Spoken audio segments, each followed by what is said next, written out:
Ils n'ont rien à cirer que ton enfant ne sache pas lire et écrire. C'est pas leur problème. Du moment que les leurs savent lire et écrire.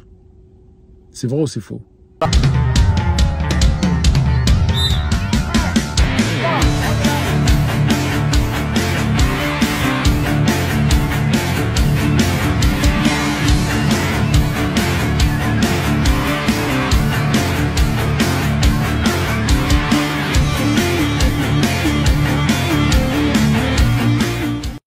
Paix vous embrasse les gars, c'est Jalik pour l'antidoctrine de Saline Power. J'espère que vous allez bien, j'espère que je vous ai pas trop manqué. Alors, avant de démarrer la vidéo les gars, je vais vous inviter à partager, parce qu'il faut qu'on soit plus à se rendre compte justement dans quelle doctrine nous sommes, ok, et puis éventuellement à laisser des commentaires. Ok, parce que YouTube, comme je vous l'ai dit sur la dernière vidéo avec les deux vidéos de Zaya, c'est ça? Ouais, Zaya. Pendant presque 2 semaines, j'ai galéré pour mettre les vidéos parce qu'à chaque fois, il y avait un problème. Vraisemblablement, Zaya, la porcinette, peut venir déblatérer sur les réseaux sociaux avec les journalistes corrompus sans qu'elle ne soit, elle... on va dire censuré. Par contre, lorsqu'on veut parler de choses sérieuses, on veut prévenir les femmes de ne pas faire comme elle, de ne pas suivre son chemin, là, on se voit censuré. Bizarrement. Donc, on ne vit pas dans une société où vous croyez que c'est des blagues, les gars. D'accord? Je suis pas là à faire l'ancien, faire le daron avec vous, je m'en fous. Tu vois ce que je veux dire ou pas? Voilà. Parce que j'ai l'impression... Vous croyez que... Je veux dire, pour que je sois crédible, j'ai l'impression qu'il faut mettre des espèces de livres, de bibliothèques derrière, rouler en Rolls-Royce. Moi, je n'ai rien à cirer de moi de ça. J'en ai rien à... Je vous le dis clairement. Moi, j'ai ma Opel Corsa qui est là-bas. J'ai cette voiture-là aussi, mais je m'en fous totalement, moi, du matériel. Donc, ce qui compte, encore une fois, la richesse, c'est l'esprit. C'est pas le matériel. Ok, donc ne tombons pas, encore une fois, dans les pièges des Occidentaux avec le fait qu'ils veulent nous faire devenir des consommateurs décérébrés. Restons humbles et surtout restons terre à terre. D'accord les gars? Donc on va observer la première vidéo, très rapide. Et puis on verra tout de suite après la seconde vidéo, ok? De même, et on passera tout de suite à l'analyse. D'accord les gars? C'est parti. This is in China, by the way. China. Little kids, bro. See how fast I was?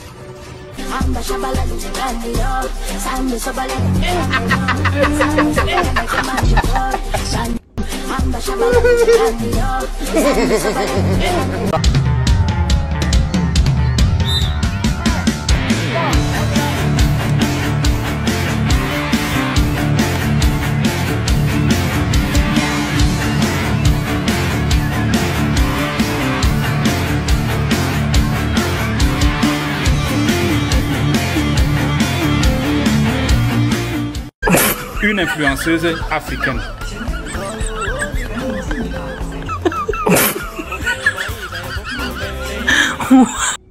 Comme on l'a vu sur la première vidéo, il y a des petits Chinois qui montent des Glock, qui savent ce que c'est qu'un Glock, tandis que nous, on va dire au même âge, on est là, encore une fois, à rigoler et puis à danser. Seconde vidéo, c'est la même chose. Sur la seconde vidéo, on peut voir aussi toujours les mêmes petits Chinois à l'action. On les voit déjà en habits militarisés, d'accord? Ils sont militaires.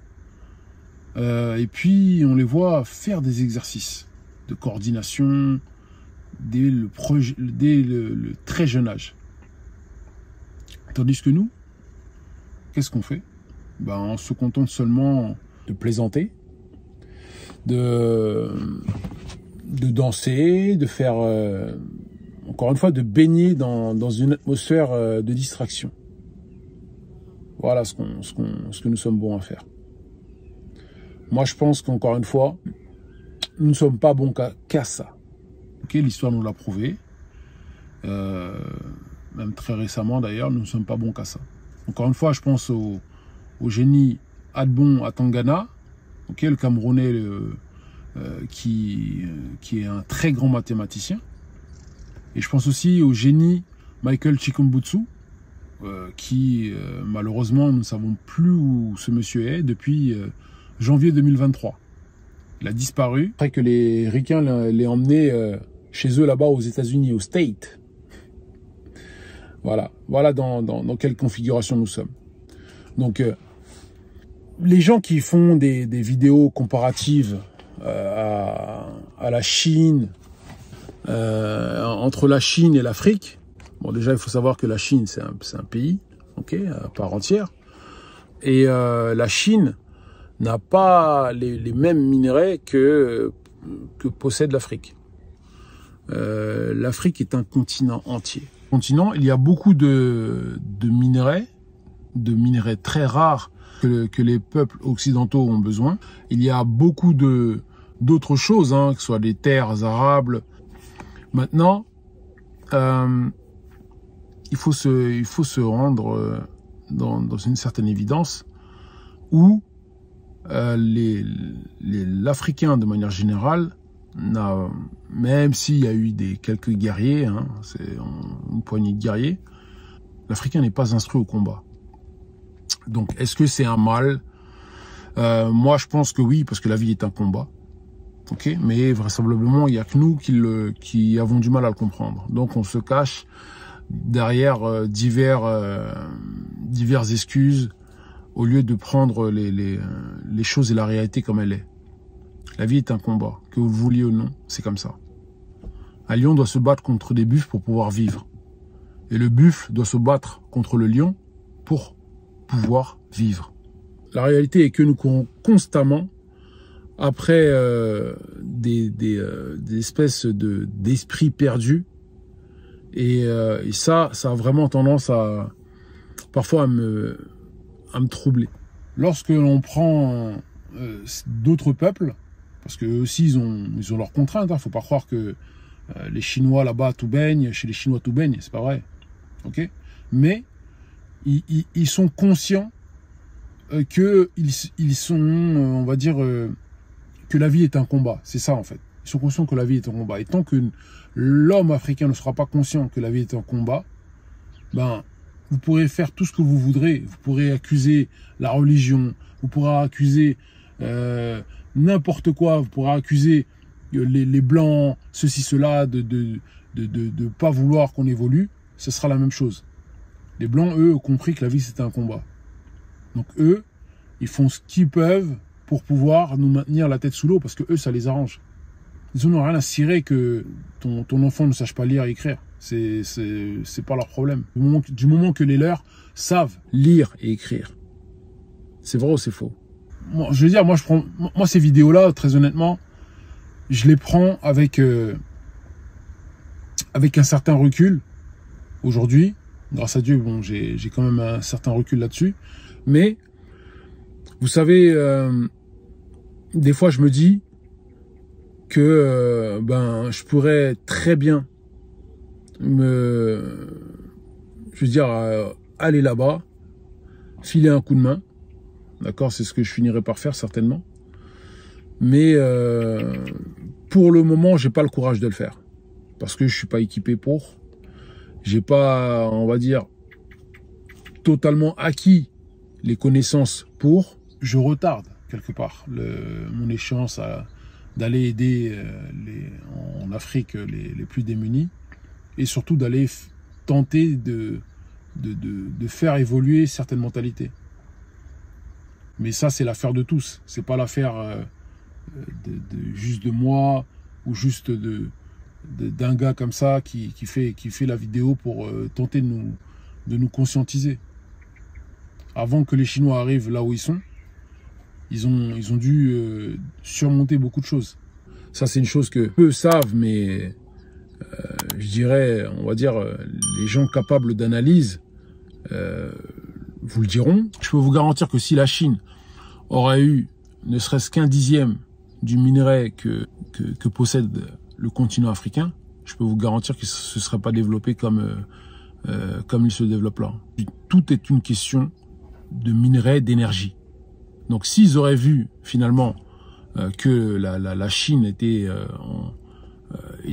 plein, leur sol était plein de minerais, plein d'or, plein de diamants, tout ce que tu veux, je peux te garantir que la Chine ne se serait jamais développée comme ça. Et ça, il faut avoir une certaine analyse de l'être humain pour le comprendre. Est-ce que ça veut dire que la Chine compte seulement sur aurait compté seulement sur leurs minerais? Je ne pense pas, d'accord, parce que eux, ils restent quand même un peuple, on va dire, expérimenté déjà sur le plan du combat, puisque la Chine était un très grand empire à l'époque. La Chine a plus de 5-6 000 ans d'existence, on va dire ça comme ça. Et en tout cas, ils connaissaient déjà le combat, ils connaissaient pas mal de choses, même si bon, les peuples africains aussi connaissaient le combat, mais bien différemment, et pas autant que les Chinois. Lorsque vous avez des peuples africains qui on va dire, avaient de l'or à en déborder, ben c'est clair que ça attire beaucoup de convoitises, et surtout, indirectement ou directement, on crée des ennemis. On crée de potentiels ennemis. Et si les gens qui sont justement chefs d'État ou chefs d'empire ou je ne sais quoi ne sont pas aguerris sur le fait qu'ils doivent faire progresser leurs compatriotes, ben, je peux vous garantir que ça va être très compliqué. Ça va être très compliqué parce que je trouve ce qu'ils font la Chine est très bien, parce que dès petit, on familiarise l'enfant à être patriotique. Et on le familiarise avec l'art du combat. Pour moi, vraiment, si vous voulez vraiment former des patriotes, c'est la première chose à faire. On forme au combat, on forme les garçons, les hommes au combat. Eux, maintenant, bon, ils font les petites filles, mais bon, ils savent très bien que le jour où ça va péter, ça sera les hommes en première ligne. Et c'est tout à fait normal. Mais nous, dans un esprit très matriarcal, ça, on ne le sait pas. Ça, à force, au fur et à mesure des siècles, et même des millénaires même de matriarcat, on a perdu totalement notre rôle d'homme. Vous voyez? Donc, c'est pour ça que ce genre de vidéo-là ne doit pas nous pousser à envier de quelconque façon les Chinois. Bien au contraire, ça doit nous pousser à agir dans le sens de se dire, ok, d'accord, on observe, ok, ils font ça. Maintenant, on va pas tout copier sur eux, mais en tout cas, il y a une certaine idéologie dans ce qu'ils font qui est pas mal du tout. Je trouve que plutôt que de danser, de bouger ses grosses fesses, de les rouler, de marcher toutes nues, ou pour les hommes de marcher tout nus, de draguer, de faire n'importe quoi, de courir après les femmes pour rien du tout, allez au service militaire. Faites faire des courses à vos enfants, entraînez-les. Ouais, faites-les se développer musculairement. Ça sont des choses qui peuvent au fur et à mesure compter sur le long terme. Parce que le fait d'avoir justement cette psychologie sportive fait que vous vous développerez au niveau de votre esprit, d'accord? C'est-à-dire vous pourrez aller au bout de vous-même. C'est-à-dire le jour où vous serez en difficulté, vous pourrez aller au bout de vous-même. Et vous ne serez pas là, hagard, à vous dire « Ouais, mais qu'est-ce qui se passe? Pourquoi le ciel me tombe dessus ?» Non, non. Vous affronterez mieux la réalité. Je pense réellement que si nous parvenons un jour à nous rendre plus solidaires les uns des autres, peut-être qu'un jour, en Afrique, il y aura beaucoup moins de frontières. C'est-à-dire les frontières qui nous ont fixées, que ce soit même pour Haïti ou quoi, hein, c'est-à-dire que à travers le monde, nous n'aurons plus de frontières. Et c'est ce qu'il faudra faire pour lutter contre l'impérialisme occidental. Pour moi, c'est la meilleure chose à faire. Il n'y a rien d'autre à imaginer, à faire je ne sais quoi. Parce que si nous ne voulons pas que nos enfants finissent comme ça, vous voyez, voilà, à être assoiffés, à être affamés, tout ça, etc., nous devrons forcément, à un moment donné, tenter de nous réunir d'une quelconque manière pour aider, pour s'entraider les uns les autres et faire que on puisse avancer sûrement. Donc, il faut pas se décourager, restons concentrés. Que la paix vous embrasse, Laïka. C'était Djalik pour l'Antidoctrine. Voilà.